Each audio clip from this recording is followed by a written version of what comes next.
the main story, I suppose, this week around the Labour Party has been regarding the NEC meeting that happened on Tuesday, and joining me and us today is Ben Sellers. How are you doing, Ben? I'm good. I'm really good. Thanks. How are you? Thanks for coming on Sunday morning. Now, this NEC vote about Jeremy Corbyn, whether he should get the whip back, it was an opportunity to unite the party, wasn't it? The NEC could have taken the lead and taken the heat away from Keir Starmer, but they decided to go along with him. Why do you think they've done that? I mean, what's the logic behind that?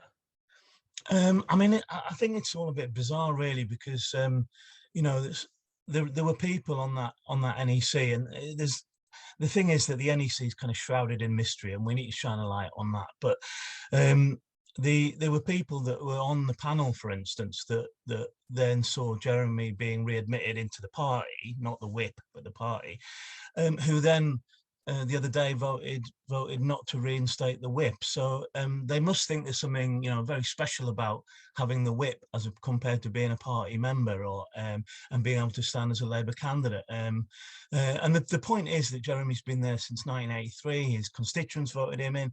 Massive overwhelming support from his local party members who want him as their candidate, and it's been taken away from them. I mean, I'd like to just show a screenshot. I was really surprised by one of the people voting on that. There's a list there of who voted on this decision. He was representing the GMB, he was given a job in Jeremy's office in 2015, and then he voted against Jeremy getting the whip back. I just find that astounding. I mean, what is the power of the union over the delegate? Would the GMB have said to him, you can't vote to have the whip restored, or is it his own decision? What do you think? It's complicated, really, actually, Crispin, that one, because I think that a union representative on the NEC won't have their own choice to make in that situation. Obviously, there may be things that people say, well, I want to resign over, or a bit like Laura did, but there is a difference between a union rep on there, and GMB members could ask the question of how was that decision made? Did it come from above? Did it come from their own executive? I think those things are important things to know. But then the other side to it, which I think is much more important actually, is that the NEC reps that are voted in by CLP members, so they are there purely to represent grassroots members of the party, and there were members who were in that position who also voted not to reinstate the whip. So, when people are questioning, what Laura Piddock and Nadia Jama and people like that are doing, they are there to represent the members. They're not there to cut deals or, to do things behind closed doors. They're there to be open and transparent and say, look, this is what the members want. Therefore, and all this motion was actually asking for is very bloody mild. Actually, it was just saying we request of the chief whip that he restores the whip to Jeremy Corbyn. And the other motions that were passed to that meeting, there was one that gives the NEC the power to select long lists of candidates in parliamentary selections, and the other one was there was another one as well, that prescriptions. The prescriptions. I mean, they're continuing with the prescriptions. And I mean, all of that together, it wasn't.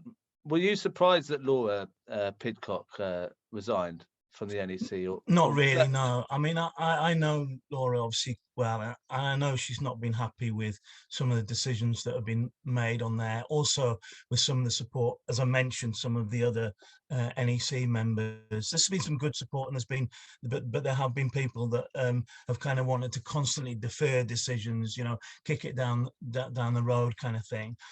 So I think that's frustrating. But I think more than anything, you've got to remember that that Laura, these people do it, they do it for free. They don't get paid for this stuff, and there's like kind of 8 hours meetings where they were told there's no breaks.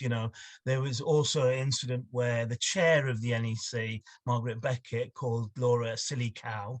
Nothing was done about that. It was just kind of shoved under the carpet. But I think far more important than all of that, because those kind of like, those are things you would cope with if there was like a solid movement behind you and things. But I think more than that is just that everything that Laura and Nadia in particular were bringing to the NEC was just dismissed, or there's no accountability whatsoever. People wouldn't turn up, when they're asking for the chief whip to turn up, they don't turn up. David Evans, non-answers and stuff. So there comes a point where you just think, what am I doing here? And I think that Laura has the right to yeah, I mean, there wasn't total solidarity behind her decision, but what I respected, there's Tina's may have this screenshot. There's this is the last paragraph of her resignation letter, and what I liked from this was she says, "I have never viewed politics and political participation as a game of chess. Yeah. I don't think politics is complicated, and I think it is okay to act according to your feelings and passion. When I don't feel I make a difference, I want to put my energy elsewhere, and that's what I'm choosing to do." This idea that it's not a game of chess, that seems to complicate everything to me. Is some of the people on what we call the left are thinking of strategies and not actually speaking out. So they're kind of, no, what we'll do is we'll play the long game where we won't say anything, or we won't resign, or we'll just play along with it. And then at some point, having read Machiavelli and some Chinese historical philosophy, they decide they're going to, it will all come good now. Yeah. Isn't that what Laura said there is pretty much an attack on that strategy, isn't it? Yeah. Well, if people quote Machiavelli, then I think we should quote Bob Crow back at them. If you don't ever fight, you never win. And the thing is that the history of this, just quickly, Crispin, is that when Jeremy's whip was taken from him, and that we all know the circumstances, there was a real kind of groundswell of anger amongst the membership, which was, the left membership was bigger then than it was now. This is 14 months ago. And there was a real opportunity to kind of, I don't know, like, maybe some direct action or some sort of way of that membership using the leverage of their numbers, and we were told at the time, no, there's negotiations, there's legal routes, there's don't worry, leave it to us, kind of thing. 14 months down the line, nothing has happened. And what some people, I think, were still saying, and I noticed a few comments, I mean, to be honest, most of the comments from Laura's resignation have been really positive, but there are a few people that say, no, why didn't you just listen to the people who know, there were other routes? And I mean, I think that's a fantasy. I really do. I don't think that, can you imagine a situation where Keir Starmer would give the whip back to Jeremy Corbyn now after the last year and all the kind of talk there's been around it? The right wing of the party would absolutely lose it. And I think even if you think that, even if I think it's deluded, but even if you think that Starmer has got this kind of conscience and a good man and he's going to do the right thing, he couldn't do it, because it would be the end of his leadership, basically. And does Keir Starmer come across as the sort of person that would, resign and end his leadership over Jeremy Corbyn? It's so fantastical. I sometimes I really have to pinch myself to think that people are saying this stuff.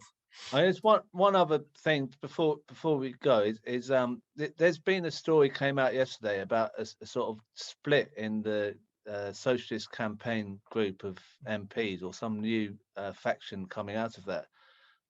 Is the left just arguing splitting so much on these sort of strategies? And should we not just, like what Laura said, sort of just speak up about what we demand and what we want? It just seems it's just gone a bit strange, isn't it? The momentum, the campaign group. What's going on here? Do you think we can get back together again? Yeah. Well, I mean, in some ways, I suppose it's to be expected. We've suffered incredible defeats, and there's always that kind of fragmentation.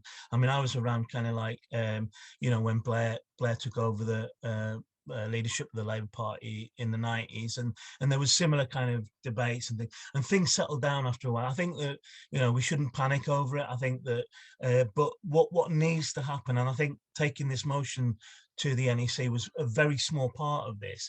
There needs to be like a mobilization of the left and a gathering again. And somebody mentioned like maybe having like the Chesterfield conferences that we used to have, but I think there needs to be some way of people, whether they're in the Labour Party or not, whether they've been suspended or not, whether coming together and actually recognizing that there is a lot of principles that we absolutely have in common. But I think that there's also another group that are desperately trying to cling on to the wreckage of what we've had before. And I think in a way what Laura's actions and what I'm thinking is we need to have this as a kind of like, this has to be a kind of point where we say no, enough, and as you say, speak the truth, make politics simple, and mobilize people again. Yeah, thank you very much for coming on. No one from the NEC would come on. I invited them all. None of them would come on. So Ben, you were a great replacement for all the NEC. I mean, I can understand Laura not wanting to do it. She's probably had enough of that.